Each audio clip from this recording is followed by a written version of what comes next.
레리 가족 여러분 안녕하세요. 염원수입니다. 오늘은 시대적 사명 또 다른 이야기를 드리려고 해요. 오늘은 흑사병이 바꾼 세상이란 제목으로 말씀을 드리겠습니다.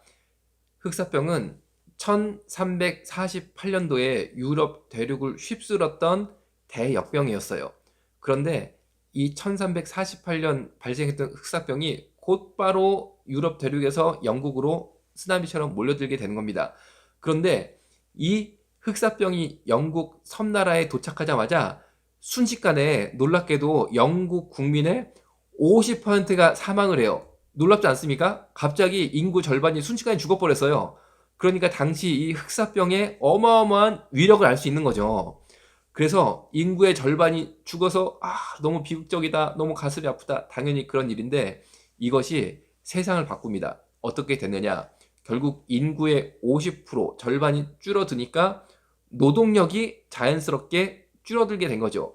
그러니까 농경사회가 무조건 농사를 짓는 사람들이 많이 있어야 되는데 농사를 업으로 하는 농노들이 많이 있어야 당시 영국의 지주들의 농경 시스템이 유지가 됐었는데 갑자기 농노의 절반이 죽었다는 거죠. 그러니까 필연적으로 어떻게 했냐면은 나머지 50%의 농노 혹은 농민들이 농사를 짓게 되면서 지주 계층인 귀족 계층에게 자신들의 임금, 월급을 올려달라고 요청을 하게 됩니다. 왜냐하면 노동인구가 너무 줄다 보니까 사람이 희귀해져서 자연스럽게 임금을 높여받을 수밖에 없는 구조가 돼버린 거예요.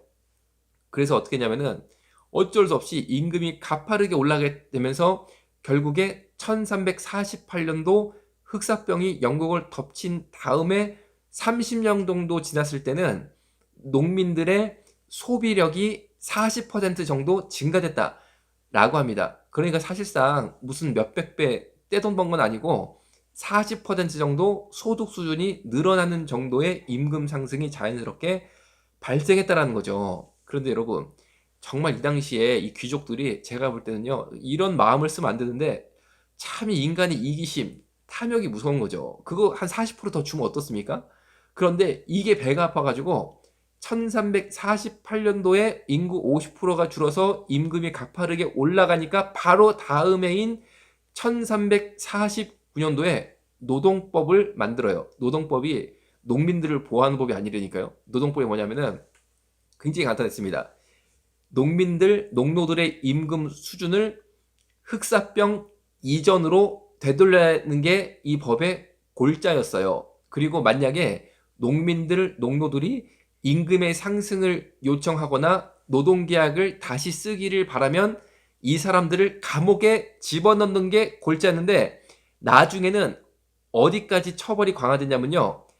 단근질까지 처벌 조항에 들어가게 됐다. 단근질이 뭐냐면요. 간단합니다. 우리가 조선시대 사극을 보면은 인두로 죄인의 몸을 찌지지지 막 지지잖아요. 이게 단근질인데 이것까지 형벌에 추가를 시켰어요. 여러분, 노동자들이 당연히 임금 상승을 요청할 수 있어야 되지 요청했다는 이유만으로 살을 인두로 지지겠다라는 게 이게 무슨 법입니까? 그런데 이게 실제로 영국에 있었다라는 거죠. 그렇게 법이 강화됐음에도 불구하고 이 법으로 노동자들의 임금 상승을 막을 수는 없었던 거예요. 왜냐면요. 당장 지주들, 귀족 계층은 농민들이 필요하니까 법이 있음에도 불구하고 어쩔 수 없이 임금을 더 줄 수밖에 없는 그런 상황이 생기게 되니까 급기야 나중에는 어떤 법까지 추가되게 되냐면요. 이런 법이 추가됩니다.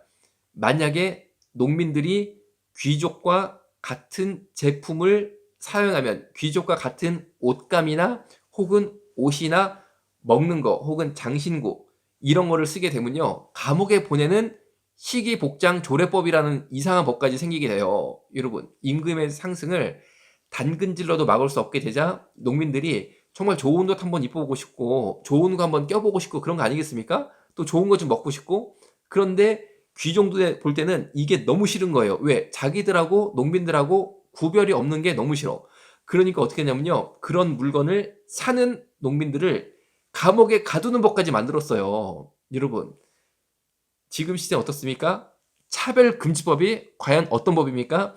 현재 한국 정치를 움직이는 정치 권력 엘리트층이 눈밖에 나는 그런 기독교인들의 동성애 반대 목소리에 대해서 사실상 단근질을 하자, 감옥에 보내자라는 게 차별금지법이라는 거죠. 여러분, 기독교인들이 열심히 학업과 기술을 증진시켜서 더 많은 소득을 올리고 그것으로 우리 가족들이 행복하게 살고 또 사회에 이바지도 하고 교회에 헌금도 하고 그렇게 사는 것은 당연한 일이에요. 이건 절대 나쁜 게 아니고 오히려 장려해야 되는 일입니다. 그런데 그런 기독교인들에게 동성애 반대의 신앙의 목소리를 냈다, 양심의 목소리를 냈다면은 그 사람의 재산을 계속 벌금을 물려서 계속 뺏어가겠다. 그리고 그런 목소리를 하는 것 자체를 법으로 억누르겠다.